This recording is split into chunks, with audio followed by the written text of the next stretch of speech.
Hey folks, I'm going to do the best I can to talk about this.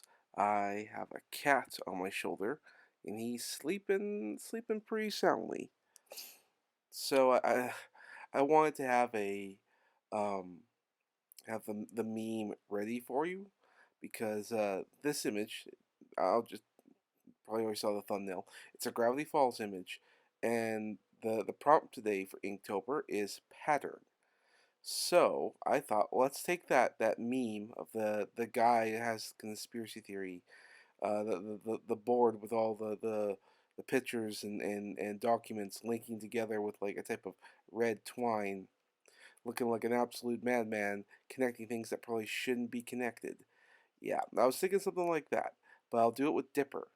And I thought it was a great idea. It was pretty fun, and then I realized, oh, I have to do all these documents. I can't just throw stuff together because no one's gonna get it. So I just thought, well, I'll just throw a bunch of cartoon characters together, and I thought, well, I'll just we'll just throw a couple in there, and the idea would be like, the cartoons would be connected.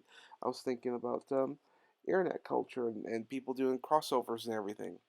It didn't occur to me till after I pretty much was done editing this video and about to hit record that instead of that, what I ended up doing was essentially creating a Cal Arts conspiracy theory image.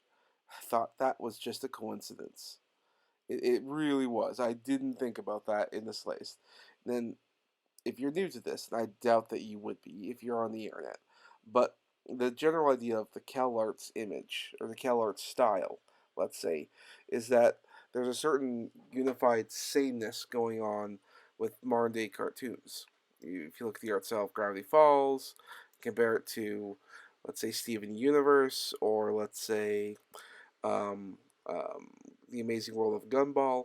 If you compare these art styles, they tend to have a uniform sameness about them, and that the conspiracy is that CalArts, the animation college, only churns out artists or an arts one type of art style. And in all fairness, I mean, it I do see it. I do see it. It's very sameness. Same types of smiles, same type of eyes. It's all there. But I do think some of this is done because, oh, excuse me, I had to yawn there. I do think that some of this has to be done because people and animators are expected to churn out projects fast, and to do that, you need a less complicated art style. And I can totally see that because when I was working on this, I worked on this late. I had a very busy day, and I realized I had to get something out for Inktober. And I thought, oh, how am I going to do this? And then I got this idea. I went, well, if I have to work on it all night, I will. Yeah, but in this art style, I actually got it done really fast. It did not take me very long to do this at all, and it's a very simple art style, and it works.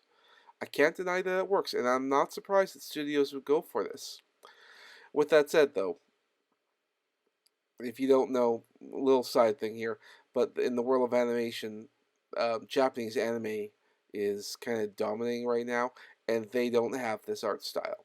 They have a far more, well, albeit cartoony, but with a sense of realism, a lot more into the backgrounds, and a lot of studios and companies are actually going more in that direction, like just licensing foreign projects and then just dubbing over them.